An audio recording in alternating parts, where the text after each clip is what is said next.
Malzahn take different journey to SEC title game. Atlanta, App. When Gus Malzahn guided Auburn to the national championship game in his first season as head coach, it was all such a whirlwind. If not for two stunningly fluky wins, it never would have happened.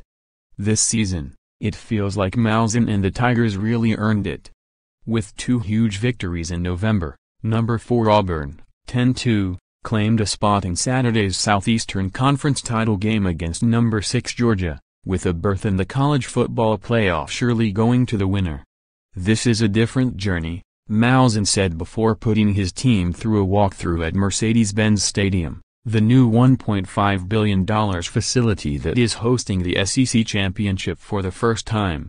In 2013, Malzahn's first Auburn team pulled off an improbable win against Georgia when, on 4th and 18, Nick Marshall threw a 73-yard touchdown pass with 25 seconds remaining. The ball was actually overthrown, but a Georgia defender tipped it right into Ricardo Louis' hands to complete the prayer at Jordan Hare. Of course, that wasn't even the Tigers' most memorable play of the season.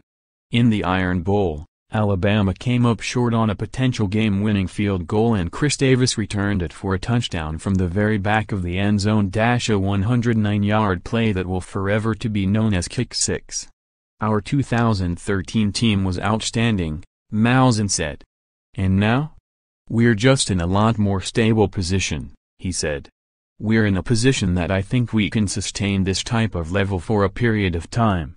It didn't look that way early on, when the Tigers endured an ugly 14-6 loss at Clemson, giving up 11 sacks and managing just 117 yards.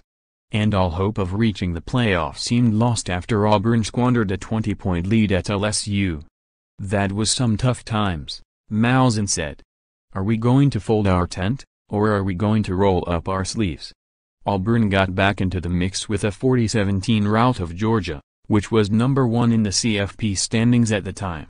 Last weekend, the Tigers knocked off another top-ranked team, wearing down Alabama for a 26-14 victory that clinched the SEC West title. "I really like the way we got here," Malzahn said. "The last couple of weeks, we've been peaking. Georgia, of course, is eager for a rematch against its oldest rival after that dismal performance at Auburn." Adding to the intrigue, the teams played just 3 weeks ago. "Not many people get that second opportunity," Coach Kirby Smart said Friday. "We're going to find out a lot about our team." A year ago, after Auburn went 8-5 for the third season in a row, there were questions about Malzahn's long-term future as the Tigers coach. Now, the only questions are how much it might take to keep him from bolting for another job. Georgia also struggled to an 8-5 finish in Smart's first season, making some folks wonder why the Bulldogs fired longtime coach Mark Richt. "My, how things have changed. We learned a lot of lessons our first season, a lot about our players, and I think they learned a lot about us," Smart said. "I don't think we're playing in this game if we don't learn the lessons we learned last year." Some things to watch for when Auburn faces Georgia for the SEC title. Johnson's status. Auburn running back Kerryon Johnson is nursing an injured shoulder and will be a game-time decision, according to Malzahn. If Johnson can't go, the Tigers will be deprived of a key weapon who rushed for 1,276 yards and 17 touchdowns. A committee of backs, Cam Martin, Malik Miller, Devin Barrett, is ready to step in, but they would be hard-pressed to match Johnson's production. Georgia's dynamic duo, Nick Chubb and Sony Michel, are especially eager to get another shot at Auburn. Both running backs had their worst showing of the season in the first meeting, with Chubb limited to 27 years and Michel 21. Stidham vs. Fromm.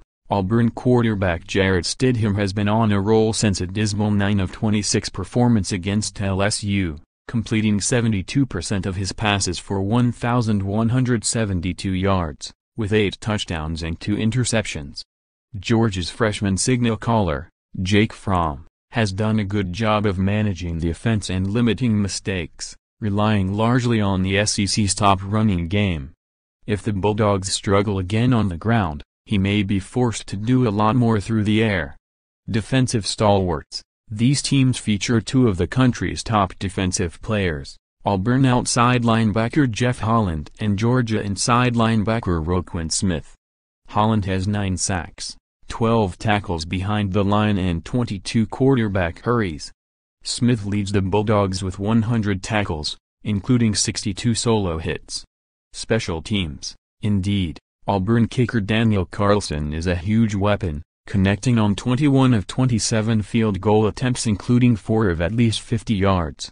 Georgia's specialists, kicker Rodrigo Blankenship and punter Cameron Niziolek, have been a big part of their team's success. Follow Paul Newberry on Twitter at www.twitter.com/Newberry1963. His work can be found at https://upnews.com/search/Paul%20Newberry_ for more App college football coverage. www.collegefootball.app.org and www.twitter.com/app_top25.